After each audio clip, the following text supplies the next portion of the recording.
mente. Vaya conmigo, por favor, a Juan capítulo 14, Evangelio según San Juan, es el capítulo 14.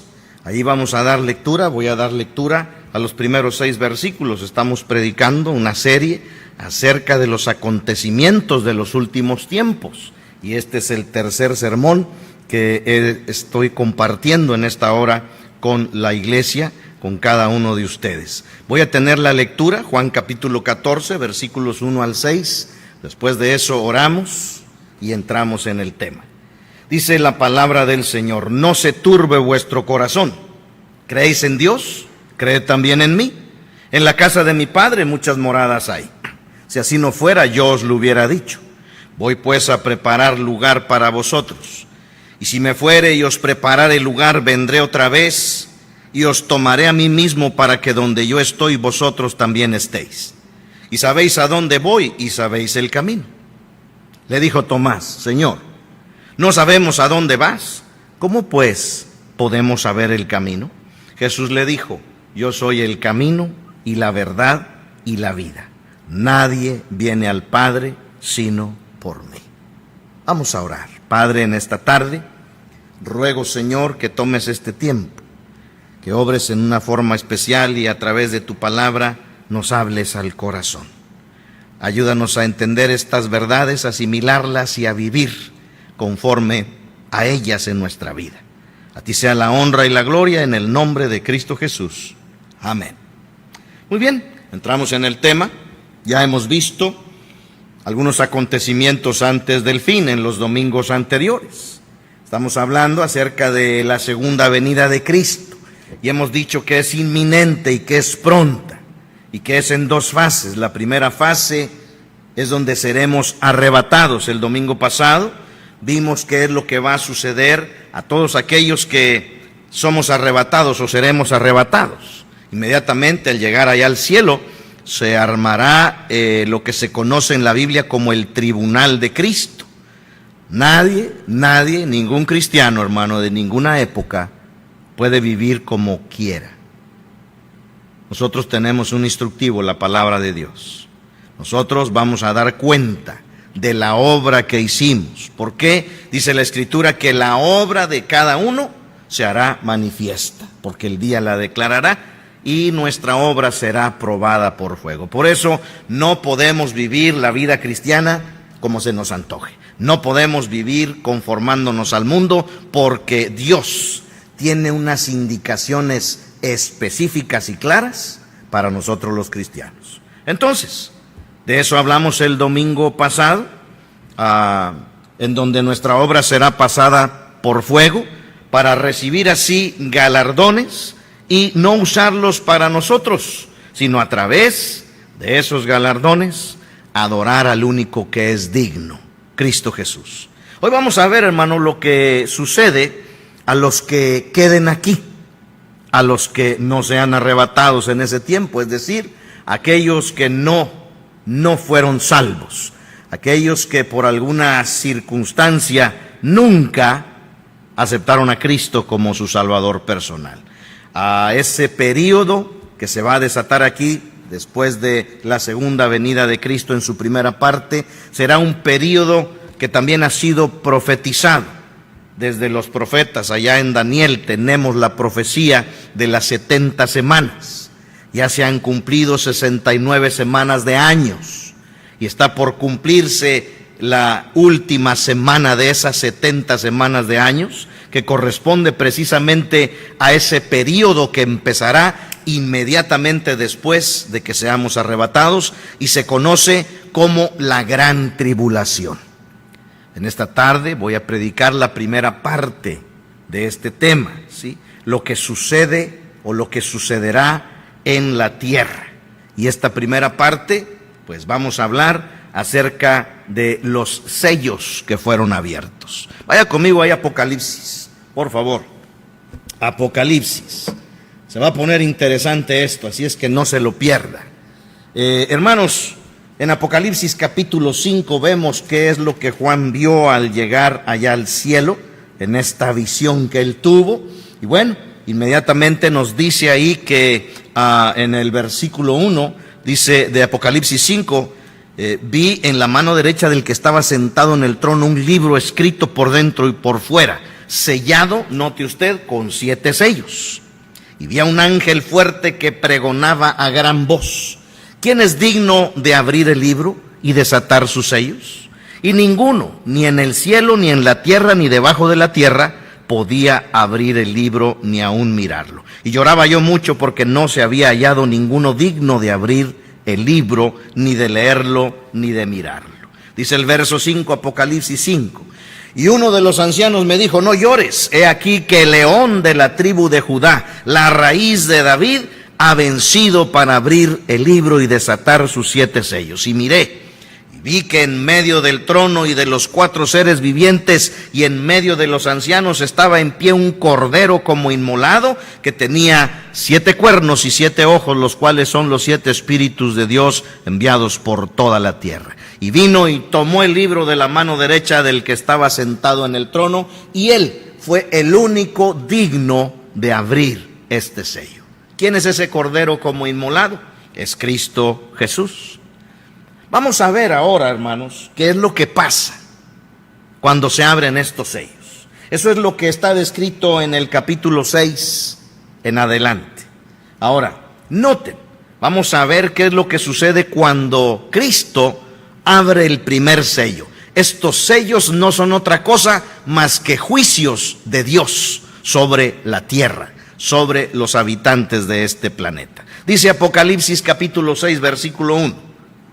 Vi cuando el Cordero abrió uno de los sellos, y oí a uno de los 4 seres vivientes decir con voz de trueno: ven y mira, ven y mira. Dice el verso 2, y miré, y aquí un caballo blanco, y el que lo montaba tenía un arco, y le fue dada una corona, y salió venciendo y para vencer. Hermanos queridos, ¿cuántas cosas hay aquí descritas en cuanto a esta profecía? ¿Sí? En estos 2 versículos. ¿Cuántas cosas están descritas y cuántas profecías hay aquí cumplidas y que se cumplirán en estas 55 palabras de estos 2 versículos? Tenemos aquí, hermanos, que se abre el primer sello y aparece en la escena un caballo blanco. Y sobre ese caballo blanco, un jinete. ¿Qué significa todo esto? Hermanos, si tú no estás familiarizado con la Biblia, una persona que no esté familiarizada con la Biblia podría pensar que este jinete se trata de Cristo, porque viene en un caballo blanco y dice que vino venciendo y para vencer. Pero no, este jinete no es Cristo, ¿sí? No es Cristo. Y eso es exactamente lo que viene a hacer este personaje que aparece en escena montado sobre este caballo blanco. Viene a engañar a la gente. ¿Por qué? Porque es el anticristo. Inmediatamente, cuando empiece la gran tribulación, aquí aparecerá en la escena mundial el personaje que se conoce como el anticristo. Este personaje aparece aquí montado en este caballo blanco como un pacifista. Por eso viene como jinete de un caballo blanco. Un caballo blanco significa paz, ¿sí? Ahora, este hombre, este personaje, este anticristo, por los primeros 3 años y medio, va a resolver un conflicto y traerá la paz al mundo. Un mundo confundido por la desaparición de muchísima gente y por los estragos que eso causó. Es el arrebatamiento de los cristianos. Montando en un caballo blanco indica precisamente que él va a instalar una paz, pero será una falsa paz. El único que puede traer la paz verdadera es el príncipe de paz, Cristo Jesús. Este será un engañador, es el anticristo y usa las mismas artimañas de su padre, el diablo, porque dice la Biblia que el diablo se disfraza como ángel de luz y el anticristo asimismo actuará para engañar. Ahora notemos.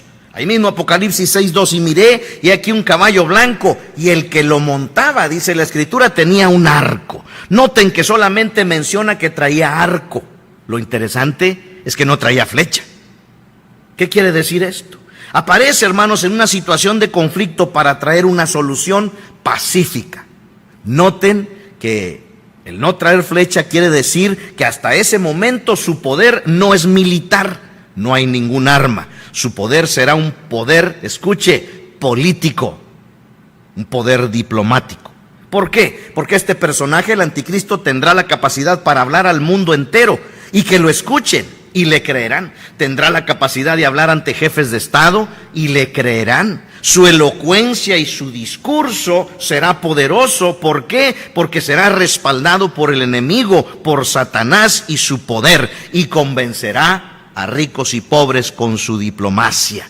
Y así instalará una falsa paz y una falsa estabilidad en el mundo por 3 años y medio. Ahora, noten, dice este pasaje, el versículo 2 de Apocalipsis 6, y miré, y aquí un caballo blanco, ya explicamos eso, y el que lo montaba tenía un arco, ya explicamos eso. La siguiente frase, y le fue dada una corona. Noten, le fue dada una corona, se le otorgó una corona. Corona, hermanos, habla de dominio, de poder. Ahora, con su elocuencia alcanzará a establecer un poder, un gobierno mundial. Todos irán tras él, todos le seguirán, pues les dirá lo que quieren oír, y el poder del diablo le dará ese poder mundial. Recuerde que Satanás le ofreció eso mismo a Jesús. Allá en Mateo capítulo 4, versículos 8 y 9, dice: otra vez le llevó el diablo a un monte muy alto y le mostró todos los reinos del mundo y la gloria de ellos. Y le dijo: todo esto te daré si postrado me adorares. ¿Por qué? Porque el príncipe de este mundo es Satanás, y él tiene ese poder y se lo da al que quiere. Nadie le podrá hacer frente a esa manifestación del anticristo en un gobierno mundial y un gobierno poderoso.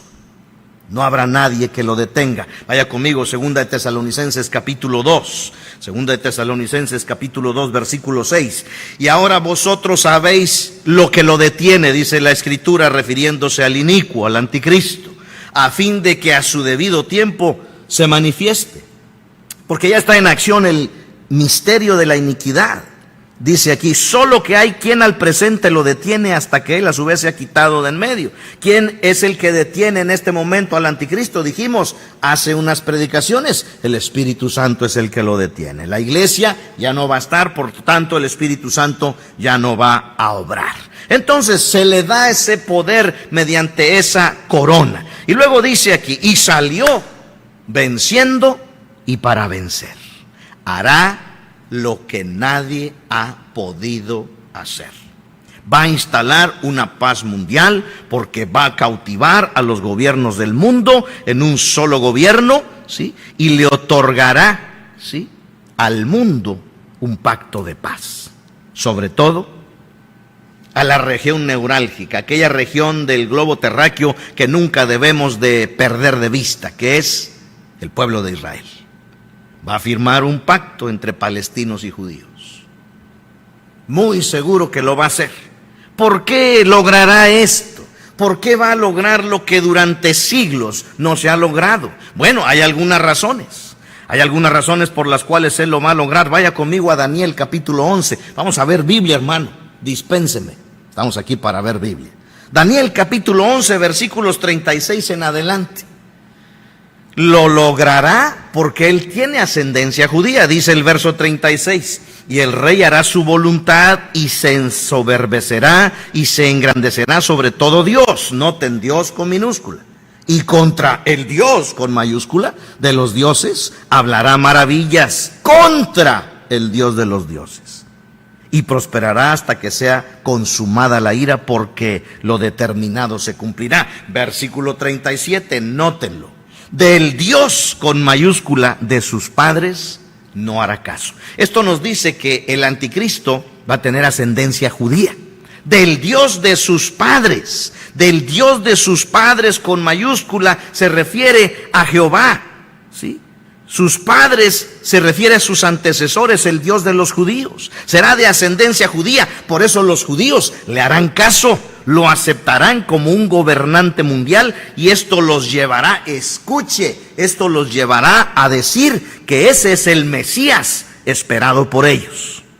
Porque ellos esperan a un gobernante poderoso mundial. Y bueno, sabemos que en su mayoría los judíos no ven a Jesús como el Mesías. Por eso, y aunado al poder de convencimiento que el diablo le otorgará, logrará firmar ese pacto de paz entre palestinos y judíos. ¿Qué tiene de interesante eso? Les va a ayudar a reconstruir el templo a los judíos. ¿Por qué? Porque actualmente, donde se debe construir el templo, según lo eligió Dios y consta en las Escrituras, está la mezquita de Omar, ¿sí? Está la mezquita de los árabes. Y cuando se firme ese pacto de paz, esa ocupación saldrá.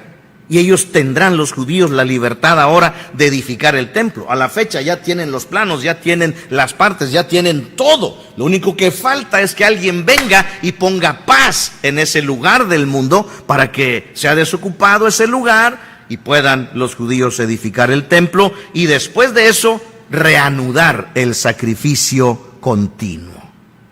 Ellos lo van a ver como el Mesías. ¿Por qué? Porque tiene ascendencia judía. Noten, Daniel capítulo 11, verso 37. Del Dios de sus padres no hará caso. Pero noten lo interesante, mire lo que sigue. Ni del amor de las mujeres. ¡Wow! Me da escalofrío eso, hermano. Hermanos, no es casualidad el movimiento gay a nivel mundial. ¿Por qué? Porque es muy probable que el anticristo sea homosexual. Ni del amor de las mujeres, no le va a interesar la mujer, ¿sí? Ahora, esto del movimiento gay a nivel global solamente está cumpliendo la función de preparar al mundo para que acepte a un gobernante con esas condiciones. Y además de eso, hoy en día ya se está armando una plataforma global, ¿sí?, en donde ya existe la posibilidad de un gobierno mundial. ¿Por qué? Porque se necesita una sola moneda. Ya hay países allá en Europa que la tienen. Es más, usted y yo quizás seamos partícipes de esa nueva moneda. ¿Cuál? Bueno, pues el dinero de plástico. Amén. Ahora, se necesita una plataforma informativa mundial. Hola, estamos transmitiendo por ella. ¿Sí?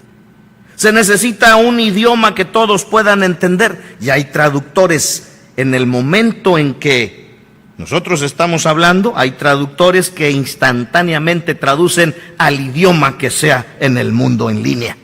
Ahora, no es de dudarse que hoy en este preciso momento, ¿sí?, el anticristo ya se esté moviendo en los sistemas políticos y diplomáticos del mundo, ¿sí? Ahora, de veras, el hombre que el diablo tiene preparado para ser el anticristo en esta generación, yo creo que ya se está moviendo en esos niveles diplomáticos y políticos mundiales. Ahora, a la mitad de esos primeros 3 años y medio, donde él instalará la paz, todo el esquema va a cambiar. No, te vaya conmigo, 1 Tesalonicenses 5. 1 Tesalonicenses 5. Dice verso 1, pero acerca de los tiempos y de las ocasiones no tenéis necesidad, hermanos, de que yo os lo escriba, porque vosotros sabéis perfectamente que el día del Señor vendrá así como ladrón en la noche. Esto es interesante, verso 3, que cuando digan paz y seguridad, entonces vendrá sobre ellos destrucción repentina, como los dolores de la mujer encinta, y no escaparán. Para este momento ya la iglesia no va a estar aquí, ¿sí? Pero después de esos primeros 3 años y medio, cuando digan paz y seguridad, viene el día del Señor. El día del Señor se relaciona con ese juicio que Dios traerá a este mundo, a todas las naciones. Aquí se abre, hermanos queridos, el segundo sello. Y dice el versículo 3 de Apocalipsis 6. Cuando abrió el segundo sello, oí al segundo ser viviente que decía, ven y mira.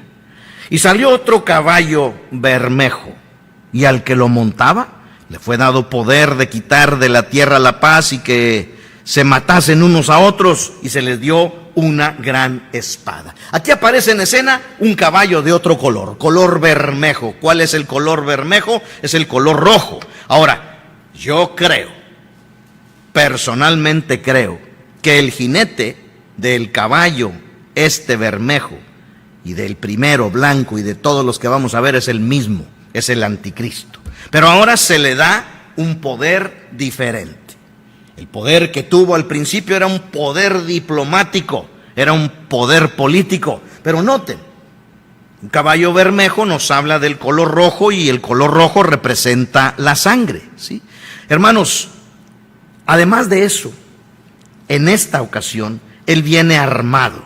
Dice aquí que se le dio una gran espada. Esa gran espada, hermanos, representa ahora poder militar. En este momento el anticristo va a tener tanto poder político, tanto poder diplomático, pero ahora va a recibir y va a tomar de las riendas, eso es lo que significa andar montado en ese caballo, ¿sí? El poder militar, y va a ser una tremenda guerra. ¿Y sabe qué? Usted y yo no sabemos, no tenemos una idea de todo lo que puede representar una guerra a nivel mundial, sobre todo en estos tiempos con el armamento nuclear, con el armamento químico y biológico. Padecer una guerra es terrible, habrá destrucción, ¿sí? Destrucción de caminos, de ciudades, de carreteras, habrá falta de comunicaciones, habrá falta de insumos, los campos de cultivo serán dedicados a la guerra, habrá contaminación por la descomposición de los cadáveres de los muertos, mucha sangre derramada, pánico, ¿sí? Desaparición de seres queridos, anarquía total, falta de respeto a cualquier derecho que podemos haber tenido en este tiempo. Será espantoso en ese tiempo esa gran guerra mundial. Eso es lo que habla una espada, ¿sí? Ahora este anticristo toma el poder militar. Por supuesto que el color del caballo rojo nos habla de esa sangre derramada en esa terrible guerra, y la gran espada habla de ese poder militar, de lo grande que será esa guerra. Ahora, ahí el judío se dará cuenta que no es el Mesías esperado. Preside una guerra cual ninguna. Y se abre el tercer sello. Versículo 5, Apocalipsis 6:5. Dice: cuando abrió el tercer sello, oí al tercer ser viviente que decía: ven y mira. Y miré, y he aquí un caballo negro. Y el que lo montaba, ¿sí? El que lo montaba, el que dirigía ese caballo, el que tenía las riendas de ese caballo y lo que representa, es el mismo jinete que los anteriores, el anticristo. Ahora tenía una balanza en su mano. Una balanza en su mano. Verso 6. Y oí una voz de en medio de los cuatro seres vivientes que decían: 2 libras de trigo por un denario, y 6 libras de cebada por un denario, pero no dañes el aceite ni el vino. Caballo negro, ¿qué representa? El caballo negro representa el hambre, la hambruna, ¿sí? La hambruna será mundial, producto de la falta de alimento y del severo encarecimiento de aquellos pocos alimentos que queden. Yo quiero que vaya conmigo a una lectura muy interesante. Todo está en la Biblia, pero tenemos que ir a donde está escrito. Lamentaciones. Después de Jeremías está Lamentaciones. Y note lo que dice el capítulo 4 de Lamentaciones. Lamentaciones capítulo 4, versículo 7. Mire lo que describe. Sus nobles fueron más puros que la nieve, más blancos que la leche, más rubios eran sus cuerpos que el coral, su talle más hermoso que el zafiro. Pero dice el verso 8, oscuro más que la negrura es su aspecto, no los conocen por las calles, su piel está pegada a sus huesos, seca como un palo. Más dichosos fueron los muertos a espada que los muertos por el hambre, porque estos murieron poco a poco por falta de los frutos de la tierra. Aquí está profetizada esa hambruna, y dice aquí que se relaciona el color negro con el color de esa piel de esos hombres y mujeres que cambiaron su aspecto por esa hambruna que los fue matando poco a poco. Vaya conmigo ahora, ahí mismo, Lamentaciones 5, pero el versículo 10. Lamentaciones 5:10 dice: nuestra piel se ennegreció como un horno, a causa del ardor del hambre. Dicen que el hambre es un asesino cruel porque mata lenta y dolorosamente, ¿sí?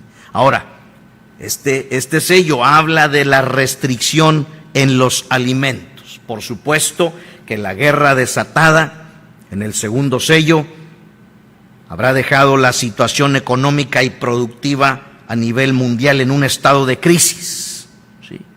Ahora, este gobernante mundial, el anticristo, va a imponerse también como un controlador universal y mundial del alimento.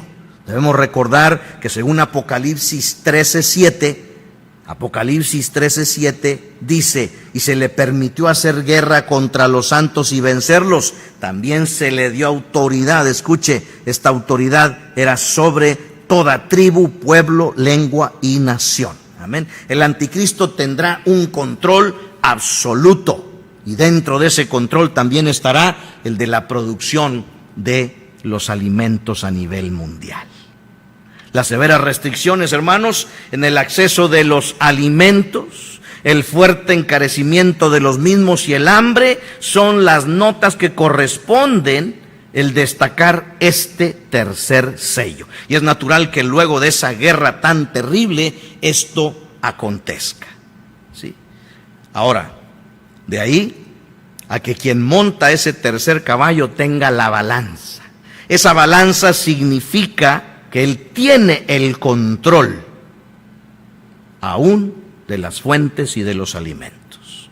Ahora, las 2 libras de trigo por un denario que habla ahí en esta porción, habla del encarecimiento de la comida. Ahora, recuerde, hermano querido, que estos juicios son juicios de Dios sobre el mundo incrédulo. Escuche, esto es interesante. Dios está utilizando aquí al anticristo, ¿sí?, como un instrumento para traer juicio a la humanidad. La iglesia para este tiempo ya ha sido arrebatada. Los cristianos ya no estaremos aquí. Pero ahora, hermano, ¿cuál es el propósito de Dios con estas cosas? Que se cumpla Ezequiel capítulo 4. Ezequiel capítulo 4. Allí en Ezequiel capítulo 4 note el propósito de la hambruna. Dice el verso 17 de Ezequiel 4: para que al faltarles el pan y el agua se miren unos a otros con espanto y se consuman en su maldad. Habrá vandalismo, se matarán unos a otros, quizá hasta llegue a haber canibalismo. Será terrible, hermanos, terrible. Ahora, vamos al cuarto sello. Apocalipsis 6:7. Aguánteme tantito. Apocalipsis 6:7 dice: cuando abrió el cuarto sello, oí la voz del cuarto ser viviente que decía: ven y mira.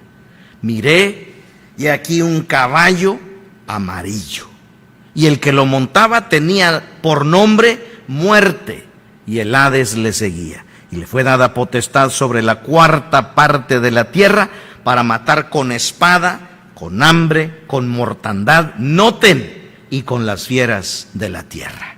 Hermanos, al avanzar en el estudio de los sellos, hemos advertido que el color de los caballos tiene una fuerte relación con el cometido, la encomienda del jinete que lo está montando. Así, lo blanco del primer jinete nos habla de diplomacia, de una falsa paz. El bermejo del segundo caballo nos habla de esa sangre que habrá de correr por medio de una tremenda guerra. Amén. El color negro ahora caracteriza el tercer caballo y habla de la hambruna, ¿sí?, de la hambruna sin precedentes que experimentará los que aquí queden. Ahora vemos el color de este cuarto caballo, que es amarillo. Y este color, hermanos, habla de muerte. Muchas veces nosotros relacionamos la muerte con el negro, pero no es así. La muerte se relaciona con el amarillo. ¿Por qué? Bueno, esto es porque el amarillo pálido es el color que tienen los esqueletos, los huesos, una vez muerta la carne. Y aún la carne de los muertos se transforma en ese color pálido, ¿sí?, en ese color amarillo. Y hermanos, de veras que el hambre, las guerras y todo lo que está sucediendo harán un paisaje espeluznante de muertos por donde quiera, de color amarillesco. Entendamos eso. Hermanos, dice aquí que el que monta ese jinete se llama muerte, ¿sí? Muerte, y está seguido por el Hades. ¿A qué se relaciona esto? Hermanos, la muerte es lo que trae el juicio sobre el cuerpo físico. Pero el Hades, hermano, nos habla de ese lugar de tormento en donde habrá ese juicio para todos aquellos que mueran sin Cristo. Aunque todos van a morir, pero no todos van a ir al lugar de tormento. Eso lo vamos a ver más adelante. Entonces, la muerte no es el fin para los justos, ni aún en medio de la tribulación. Ahora, noten, vaya conmigo a Ezequiel capítulo 14. Aquí hay una profecía que se cumple, ¿sí? Las guerras, el hambre, la peste y las fieras del campo, ¿sí? Son las vías a través de las cuales actuará la muerte y el Hades. Dice Ezequiel 14:21, por lo cual así ha dicho Jehová el Señor, cuánto más cuando yo enviare contra Jerusalén mis 4 juicios terribles, espada, hambre, fieras y pestilencia, para cortar de ella hombres y bestias. Y ahí están, cumpliéndose en este tiempo de la gran tribulación. Pero vamos al 5º sello. Ahora, Juan lo que estaba viendo en el cielo, ¿sí? Lo estaba viendo desde el cielo, que estaba sucediendo o que iba a suceder en la tierra. Pero ahora, cuando se abre el 5º sello, mire lo que pasa. Versículo 9. Cuando abrió el 5º sello, vi bajo el altar las almas de los que habían sido muertos por causa de la palabra de Dios y por el testimonio que tenían. Y clamaban a gran voz diciendo, ¿hasta cuándo, Señor, santo y verdadero, no juzgas y vengas nuestra sangre en los que moran en la tierra? Y se les dieron vestiduras blancas y se les dijo que descansasen todavía un poco de tiempo, hasta que se completara el número de sus consiervos y sus hermanos, que también habían de ser muertos como ellos. Hermano, Dios revela que habrá personas salvas durante la tribulación. Todos estos que están descritos aquí, las almas de los que habían sido muertos por causa de la palabra de Dios y por el testimonio que tenían. ¿Qué quiere decir eso?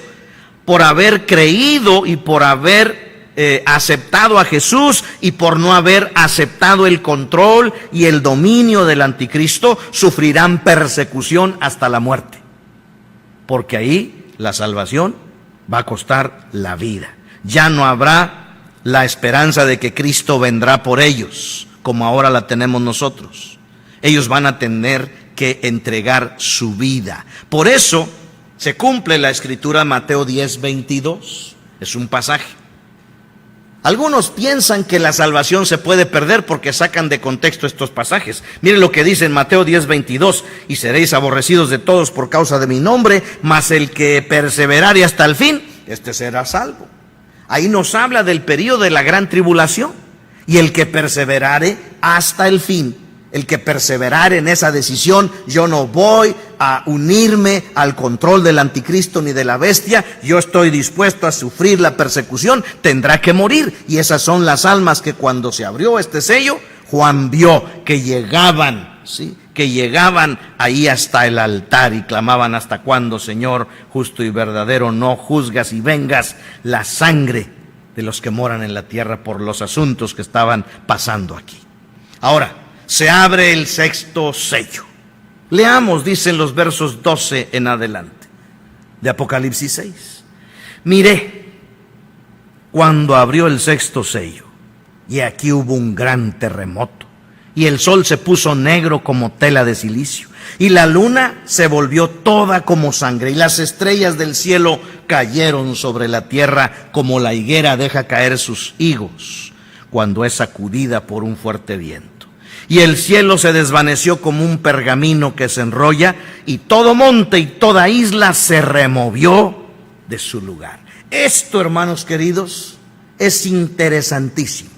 Esto, hermanos queridos, es tremendo. Aquí, hermanos, las potencias de los cielos serán conmovidas. Pasarán acontecimientos celestiales cual nunca antes han sucedido. ¿Qué significa, hermano, ese gran terremoto?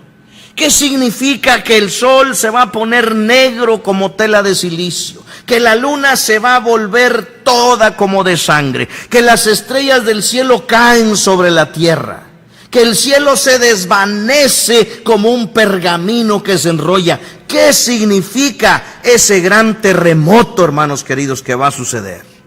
Muy interesante, pero eso lo veremos en el próximo sermón. No se lo pierda. Todos estos juicios son de parte de Dios. El anticristo es un instrumento que Dios va a usar para traer juicio sobre la tierra. Escúchame, si eres salvo, no necesitas saber y no sabremos quién va a ser el anticristo. Si eres salvo. Si eres salvo, espero que esta predicación te lleve a una convicción, número uno, de agradecimiento a Dios por la salvación, de lo que nos vamos a librar, ¿sí? Y eso no es nada porque falta el infierno, ¿sí? Pero no solamente de una convicción de agradecimiento, sino de una convicción de vivir correctamente delante de Dios como cristianos. Hermanos, Cristo viene pronto. Y yo creo, hermanos, que después de esta pandemia, las cosas no van a ser igual. Las cosas van a ser diferentes. Espero, realmente espero, que todo vuelva a la normalidad, pero quizá no.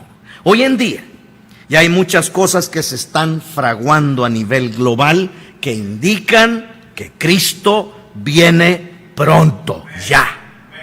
Cristo viene pronto. Ahora, no, si eres salvo, no te preocupes. Nos iremos antes de todo esto y estaremos en ese lugar hermoso llamado el cielo, donde hay plenitud de gozo. Pero si no eres salvo, cuidado, porque todas estas cosas se harán una realidad en tu vida. Si Cristo viniera hoy y tú no eres salvo, mañana o a más tardar pasado sabrás quién es el anticristo. Y entenderás que va a haber una paz cual nunca antes ha habido. Y sabrás que lo que se te predicó vez tras vez fue cierto, pero nunca lo creíste. ¿Por qué? Porque tenías una religión, porque eras una persona moralmente buena. Pero eso no es suficiente. Nunca es suficiente, porque la Biblia dice que Él es el único camino para llegar al Padre. ¿Sí? Cristo Jesús es el camino, la verdad y la vida, y nadie viene al Padre sino por Él. Vamos a orar en esta tarde, con los ojos cerrados, el rostro inclinado. Vamos a tener el tiempo de meditar en esta palabra que se ha predicado. Ahí donde tú estás, ¿puedes reconocer en esta hora la seguridad de una salvación eterna a través de Cristo Jesús? Si la respuesta es sí, gloria a Dios, pero agradécele al Señor que Él vino, te buscó, te encontró, el Espíritu Santo obró de tal manera en tu vida que pudiste hacer la mejor decisión. Y dale gracias a Dios. Dile: Padre, Papito, gracias. Gracias por esa salvación tan grande. Te alabo, Señor. Gloria a tu nombre, porque estoy bajo tus alas. Estoy protegido con tu poder, con tu gracia. La gracia de la salvación a través de Cristo Jesús. Dale gracias a Dios. Pero haz ajustes en tu vida. ¿Cómo has estado viviendo tu vida cristiana hasta hoy? ¿Has estado viviendo en fidelidad, de acuerdo a la palabra del Señor, de acuerdo a un temor reverente a Dios? Porque con Dios, hermanos queridos, no se juega. Con Él no se juega.